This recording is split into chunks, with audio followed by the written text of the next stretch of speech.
Itu adalah orang tua. Jangan putus sama mereka. Kalau antum orang tuanya di luar sana, di Jawa, di Sulawesi, kontak teman-teman sekalian. Masa antum kalau telepon sama teman bisa setengah jam ngobrol, tapi kalau sama orang tua 1 menit pun kita buru-buru. Kadang-kadang ibu kita telepon, ayah kita telepon, sudah ya, tutup langsung buru-buru. Saya ada kerjaan. Tapi kalau teman partner bisnisnya telepon, padahal harus diketahui teman-teman sekalian, ada seorang syekh di Saudi memberikan pelajaran kepada kita. Ada beberapa kisah ya, diantaranya ada 2 kisah saya angkat di sini. Yang satu teman-teman sekalian ini lagi pengajian kayak sekarang kita ini, kemudian ayahnya telepon. Diangkat sama dia, sebentar jemaah, ayah saya telepon. Lalu diangkat, iya, assalamualaikum warahmatullahi wabarakatuh. Ayahnya bilang, nak, saya mau undang teman-teman saya makan, saya butuh 5 ekor kambing. Kata ayahnya, ini syekhnya di Jeddah, ayahnya di Qasim, jauh, mungkin bisa 1000 meter, 1000 kilometer, jauh. Kata anaknya ini, syekhnya, baiklah ayah. Dia nggak bilang, saya transfer uangnya, ayah beli sana ya, enggak. Ditutup telepon sama dia, diberhentiin pengajian, dia pergi ke penjual kambing, dia sewa mobil pick up, dibeli 5 kambing, disetir sendiri, bawa ke sana, kasih ayahnya, ini ayah, kambingnya ayah pesan, salaman pulang lagi. Lihat bagaimana mereka bakti dengan orang tuanya.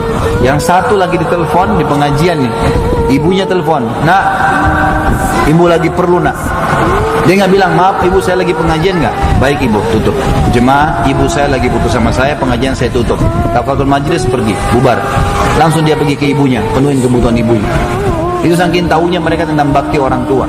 Dan teman-teman sekalian, coba gunakan, maksimalkan kalau mereka masih hidup.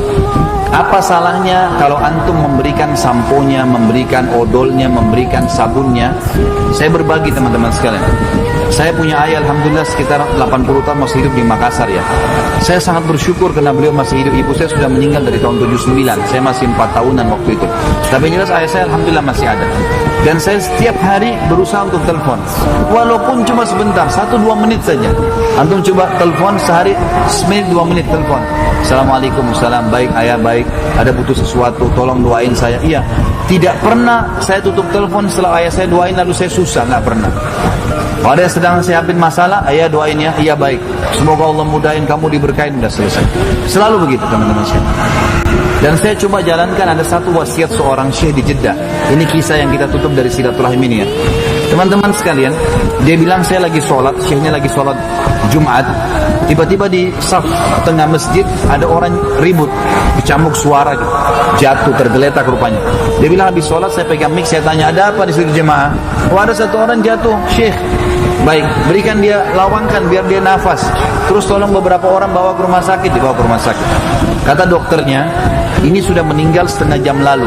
Kurang lebih waktu dia lagi di rakaat pertama sholat, waktu dia pertama jatuh.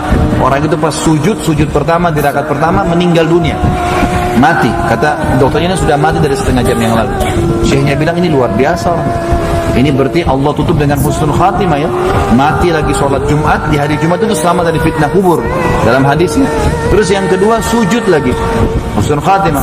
Terus adiknya datang jemput jenazah kakaknya, langsung syekhnya bilang, saya mau mandiin jenazah kakakmu ya, karena saya anggap ini penghormatan. Dia datang jauh-jauh ke masjid saya, mati lagi dalam keadaan begitu. Dan silakan, adiknya bilang silakan, malah penghormatan buat kami, syekh mau mandikan. Dimandikanlah. Setelah dimandikan jenazah kakaknya, malam takziahnya, karena sunat takziah 3 hari, menghibur keluarga yang sedang sedih, maka syekhnya bilang kepada adiknya, apa sih perilaku kakakmu sampai Allah tutup, meninggal hari Jumat lagi sujud lagi? Dia bilang begini, syekh, kami punya seorang ibu yang tua, ayah kami sudah meninggal, dan kami semua bakti dengan ibu kami, tapi kakak saya ini berbeda. Setiap hari kami kalau ke rumah ibu kami, dia paling pertama ada, nggak pernah kami dahulu dia, pasti selalu sudah ada.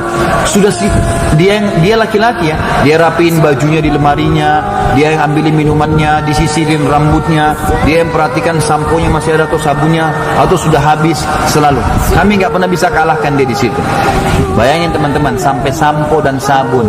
Berapa banyak orang di antara kita merantau, dia nggak hubungin orang tuanya kecuali pada saat mau mudik saja, atau mungkin dia pun tiba di kampung sibuk dengan teman-temannya dan tidak sibuk dengan orang tuanya. Padahal itu puncak silaturahim itu, penyebab rezeki antum di orang tua.